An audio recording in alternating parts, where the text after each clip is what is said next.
क्या अमेरिका और रशिया एक अंडर सी रेलवे टनल के जरिए कनेक्ट होने जा रहे हैं? आज की इस वीडियो में हम देखेंगे एक क्रेजी प्रपोजल के बारे में जो पुतिन के एक टीम मेंबर की जानिब से पेश किया गया है और उन्होंने कहा है कि हम अलास्का और साइबेरिया वाली साइड से अमेरिका और रूस को कनेक्ट कर सकते हैं एक अंडर सी टनल के जरिए। हम जानने की कोशिश करेंगे कि इस प्रपोजल के पीछे क्या एम्बिशंस हैं। क्या ये रूस की कोई नई चाल है अमेरिका को फंसाने के लिए, या इस प्रपोजल पर जेन्युइनली कोई काम हो सकता है? इसके अलावा हम देखेंगे आर्कटिक सी की इंपॉर्टेंस, जो एक बहुत इंटरेस्टिंग टॉपिक है और ये पूरा रीजन फ्यूचर वॉरफेयर्स को भी होस्ट कर सकता है। आर्कटिक सी, जिस पर अब ये सारे ममालिक अपनी एक्टिविटीज को तेज करने की कोशिशें कर रहे हैं। तो जानते हैं रशिया के इस प्रपोजल के पीछे आइडिया और आर्कटिक सी की इंपॉर्टेंस।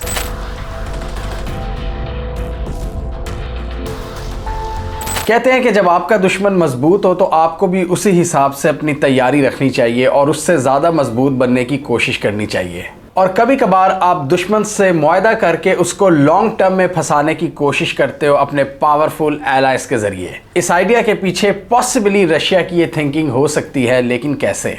तो ये आइडिया आखिर कहता क्या है जिसको पुतिन के इन्वेस्टमेंट एनवॉय ने पेश किया है? इस आइडिया के मुताबिक एक 112 किलोमीटर का रेल रोड और कार्गो लिंक रशिया के साइबेरिया और अमेरिका के अलास्का के दरमियान बनाया जा सकता है, जिसके जरिए दोनों ममालिक कनेक्ट हो जाएंगे। और इसका मकसद ना सिर्फ अमेरिका और रूस के दरमियान ट्रेड को बढ़ाना होगा, बल्कि ज्वाइंटली नेचुरल रिसोर्सेज की एक्सप्लोरेशन को बढ़ाना।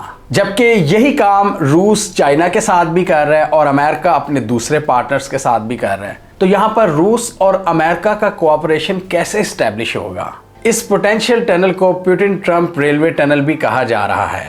यानी ये इनिशिएटिव सिर्फ ट्रंप और पुतिन ही ले सकते हैं अमेरिका और रूस की हॉस्टिलिटीज को देखते हुए, जो कि इन दो सुपर पावर्स की यूनिटी को सिंबलाइज करेगा।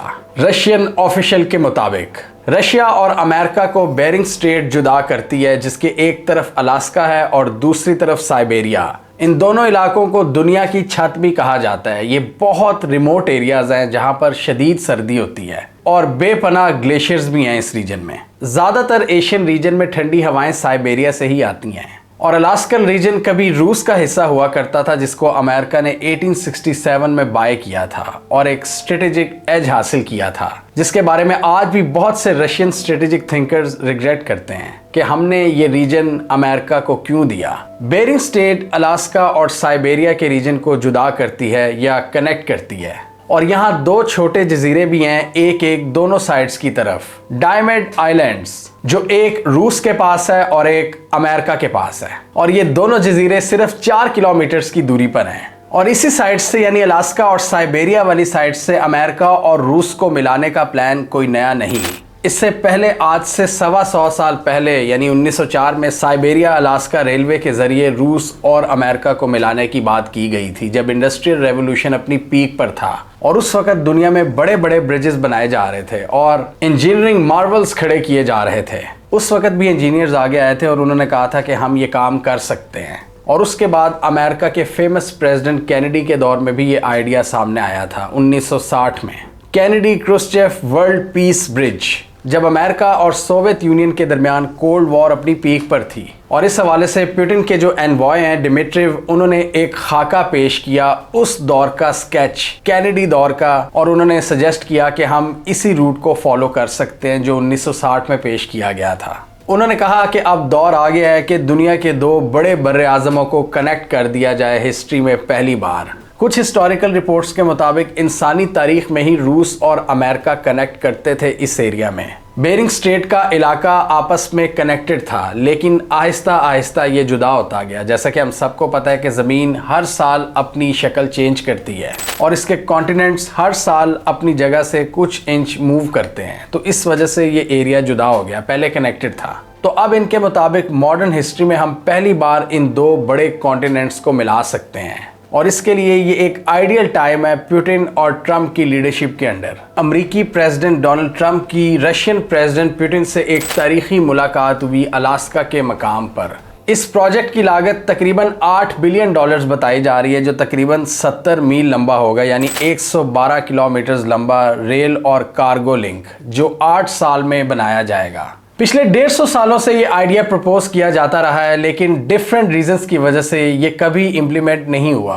डिफिकल्ट रीजन और उसकी वजह से कॉम्प्लेक्स लॉजिस्टिक्स और फिर जियोपॉलिटिक्स। और इसके लिए डिमिट्रिव ने इलॉन मस्क से रिक्वेस्ट की है कि आप आगे आएं और इस प्रोजेक्ट को कंप्लीट करें। डोनाल्ड ट्रंप की बात करें तो उन्होंने इस आइडिया को इंटरेस्टिंग करार दिया है, लेकिन ज़ेलेंस्की के साथ मीटिंग में जब इन्होंने डिस्कस किया तो ज़ेलेंस्की साहब को ये पसंद नहीं आया। और ये आइडिया सिर्फ 112 किलोमीटर्स पर मुहित नहीं है, यानी सिर्फ अलास्का और साइबेरिया को ही कनेक्ट नहीं करेगा। उसके बाद ये दोनों टेरिटरीज के बियॉन्ड जाएगा और आगे तक कनेक्ट होगा, जिसमें नई रेलवे लाइंस, पावर लाइंस और रोड इंफ्रास्ट्रक्चर खड़ा किया जाएगा दोनों रीजन्स में। यानी डेफिनेटली अगर आपने इस रीजन से ट्रेड करनी है तो आपको अपनी साइड पर लॉजिस्टिक्स भी स्ट्रॉन्ग करने पड़ेंगे। ये नहीं कि आप सिर्फ वहां तक इंफ्रास्ट्रक्चर बना दें, आगे जिन चीज़ों को लेके जाना है उसके लिए भी आपको प्रॉपर नेटवर्क की ज़रूरत पड़ेगी, इंफ्रास्ट्रक्चर की ज़रूरत पड़ेगी। तो एक्चुअल आइडिया ये $65 बिलियन का है अगर ये कंप्लीट हो जाता है, लेकिन अभी $8 बिलियन की रकम बताई जा रही है, यानी जो इनिशियल फेज होगा जो सिर्फ कनेक्ट करेगा दोनों रीजन्स को। और अल्टीमेट गोल ये है कि अमेरिका और रूस के दरमियान ट्रेड को बढ़ाया जाए, जो बहुत सी सैंक्शंस का शिकार है, जो रशिया यूक्रेन जंग के बाद बहुत हद तक मुतासिर हो चुकी है। और सबसे ज़्यादा पाबंदियां खुद अमेरिका और वेस्टर्न एलाइज ने लगाई हैं रूस के ऊपर।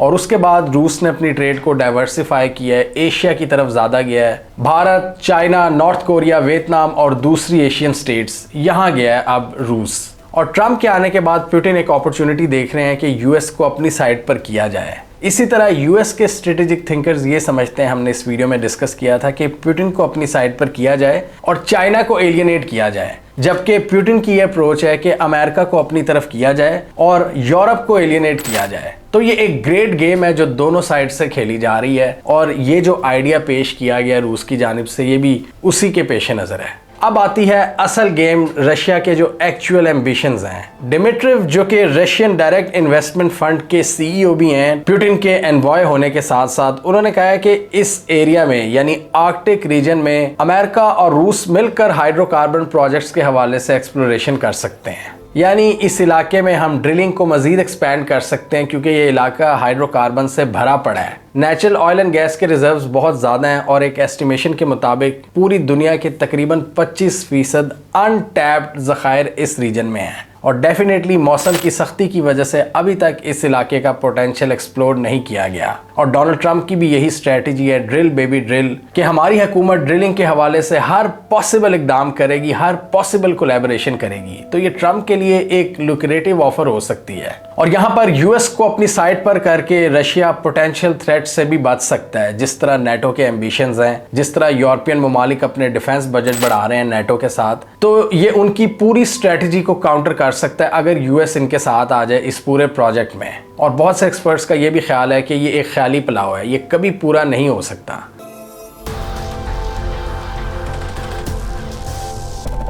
आर्कटिक रीजन की बात करें तो यहाँ पर चाइना बहुत ज़्यादा इंटरेस्ट लेना शुरू हो गया। हालांकि चाइना का ज़्यादा ताल्लुक नहीं है इस इलाके से, ज़्यादातर आर्कटिक सी रशिया के पास है और रशिया की यहाँ पर बहुत सी बेसिस भी हैं। रशिया के मुकाबले में ये यूरोपियन और नेटो कंट्रीज़ हैं आर्कटिक सी के ऊपर, जिनकी रूस से आई बॉलिंग चलती रहती है। और डोनाल्ड ट्रंप जब नए नए प्रेसिडेंट बने थे, उन्होंने यही कहा था कि इस पूरे रीजन में रूस और चाइना की शिप्स बेलगाम होकर फिर रही हैं और हमें काउंटर करने की ज़रूरत है। और अमेरिका के डिफेंस एनालिस्ट ये समझते हैं कि यूएस को भी आर्कटिक में अपनी प्रेजेंस बढ़ानी होगी। You look outside, you have China ships all over the place. You have Russian ships all over the place. We're not letting that happen. Arctic sea की बात करें तो इसका बहुत बड़ा हिस्सा कनाडा के पास है, फिर डेनमार्क है, फिनलैंड, आइसलैंड, नॉर्वे, रूस, स्वीडन और यूएस।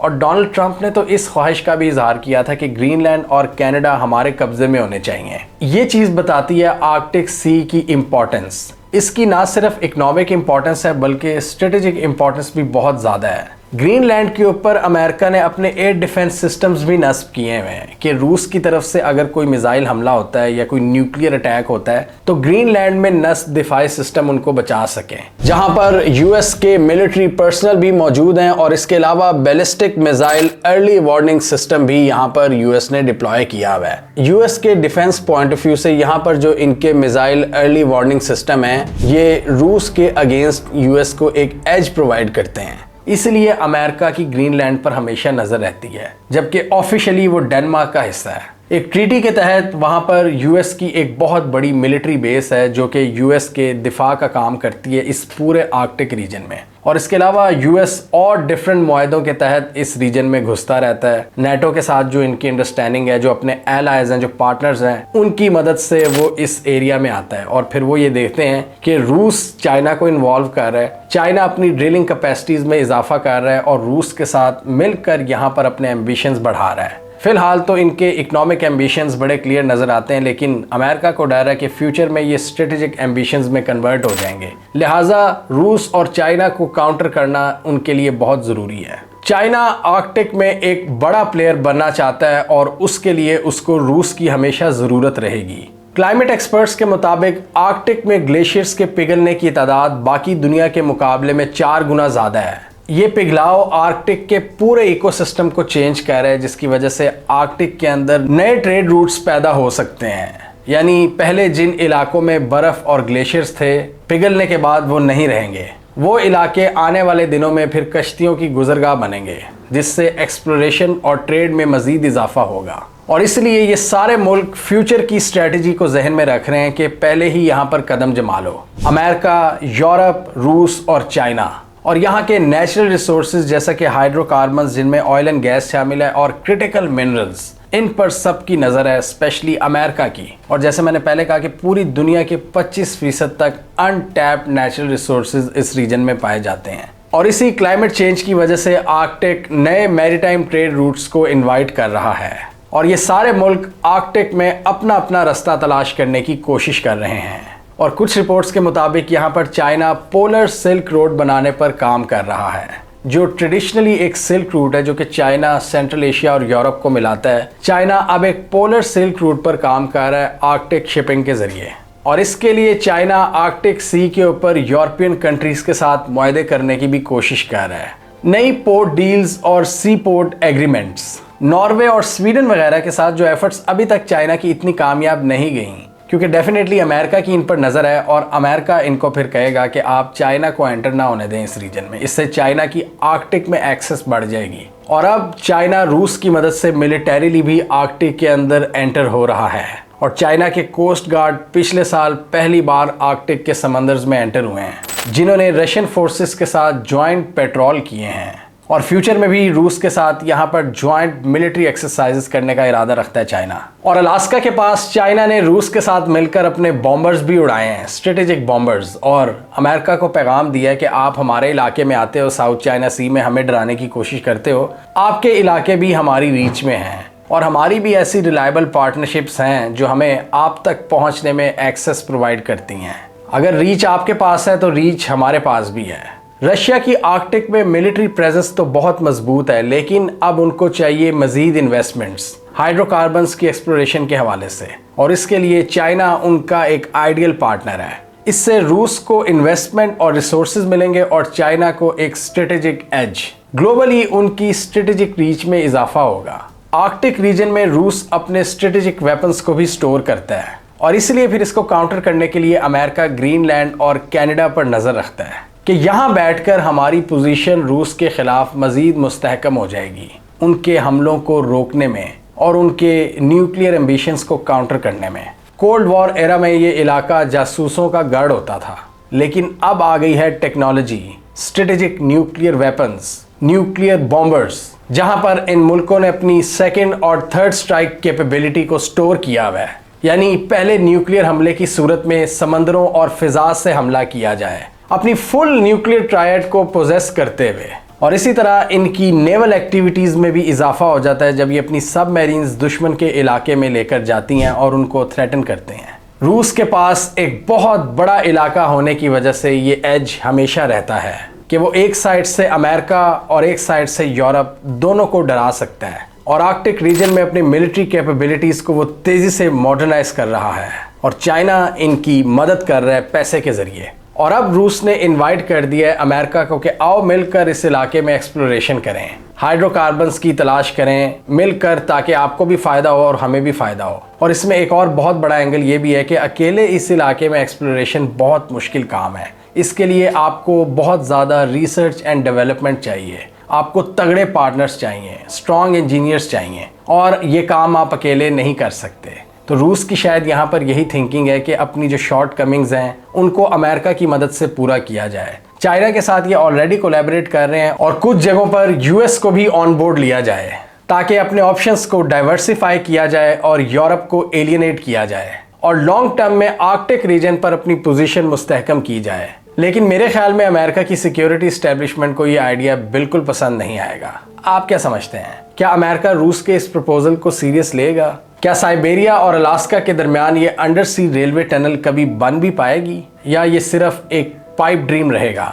और आपके ख्याल में रूस ने आखिर अमेरिका को ही क्यों इनवाइट किया है? क्या वो मजीद सैंक्शन से बचना चाहते हैं, या फिर वो अपने कॉन्फ्लिक्ट्स को कम करना चाहते हैं और कम से कम आर्कटिक रीजन में कोई बैटल नहीं चाहते और अपनी पोजीशन को वो हमेशा मजबूत रखना चाहते हैं? आप क्या समझते हैं? कमेंट कीजिए। इसके अलावा हमारा यूट्यूब चैनल सब्सक्राइब कर लो, साथ ही वो बेल आइकॉन भी दबा लें ताकि वो स्टोरीज दुनिया भर से और पाकिस्तान से जिनकी मेन स्ट्रीम मीडिया पर प्रॉपर कवरेज नहीं होती हमारे प्लेटफॉर्म के थ्रू आप तक टाइम पर पहुंच जाएं। अगर आप हमारे काम को पसंद करते हैं तो अब आप हमें पेट्रियन पर भी सपोर्ट कर सकते हैं। जैसा कि आपको पता है कि हम इंडिपेंडेंट काम करने की ज़्यादा से ज़्यादा कोशिश करते हैं, मीडिया की हाइप और सेंसेशनलिज्म से बहुत दूर ज़्यादा से ज़्यादा ऑथेंटिक रहने की कोशिश करते हैं, और जो मालूमात हम हासिल करते हैं उसकी बेस पर जो हमारी अंडरस्टैंडिंग होती है हम वही आप तक पहुँचाने की कोशिश करते हैं बड़े सटल तरीके से। क्योंकि आजकल आपको पता है बहुत सी कदगने भी हैं, भारत ने अलग हमें बैन किया हुआ है और पाकिस्तान में भी इंटरनेट के साथ मसले मसाइल चलते रहते हैं और सोशल मीडिया के साथ भी। तो इस सूरत हाल में हमारे जैसे इंडिपेंडेंट कंटेंट क्रिएटर्स का काम करना बहुत मुश्किल हो चुका है जब हमारे कंटेंट पर ब्रांड्स भी नहीं आते। आपको पता है हमने बहुत रेयर पेड काम किया होगा, पूरे 6-7 साल की जर्नी में देखें तो 2-3 ही हमने प्रोजेक्ट्स किए हैं। इसके अलावा कोई ब्रांड डायरेक्टली हमारे चैनल पर आके हमें स्पॉन्सर नहीं करता। इसलिए आप लोगों से रिक्वेस्ट है कि अगर आप हमारे काम को पसंद करते हैं तो पेट्रियन पर आप हमें सपोर्ट कर सकते हैं। इससे हमारी क्वालिटी मज़ीद इम्प्रूव हो सकती है। मुझसे एक बार कोई पूछ रहा था कि आप किसी के एजेंडा पर काम नहीं करते, आप किसी से पैसे नहीं लेते, आप किसी की लाइन को फॉलो नहीं करते, तो आप किस तरह गुजारा करते हैं, मतलब आपने इसकी क्या कीमत अदा की है? तो मेरा सिंपल जवाब यही था कि आप मेरे चैनल की व्यूअरशिप को देख लो, यही इसकी सबसे बड़ी कीमत है। हाइप और सेंसेशनलिज्म से दूर इस डिफ़िकल्ट एनवायरनमेंट में काम करना जहां पर चारों तरफ से आप पर तलवारें लटक रही हों। इजराइल और डोनाल्ड ट्रंप की बात करो तो कंफर्म व्यूज़ नहीं मिलते, लेकिन फिर भी हम उस इशू को कवर करते रहते हैं क्योंकि हमारे ख्याल में जो इम्पोर्टेंट डेवलपमेंट है वो आपके साथ शेयर करना बहुत ज़रूरी है। हमारे चैनल का मकसद ही ख़त्म हो जाता है कि अगर हम डर कर स्पेसिफिक टॉपिक्स को चूज़ करें। ऐसा कभी नहीं होगा और हम हर तरह के डाइवर्स टॉपिक्स पूरी दुनिया से आपके लिए रिसर्च करके लाते रहेंगे और इसके लिए हमें आपकी सपोर्ट चाहिए। हमारे पेट्रियन का लिंक डिस्क्रिप्शन में मौजूद है।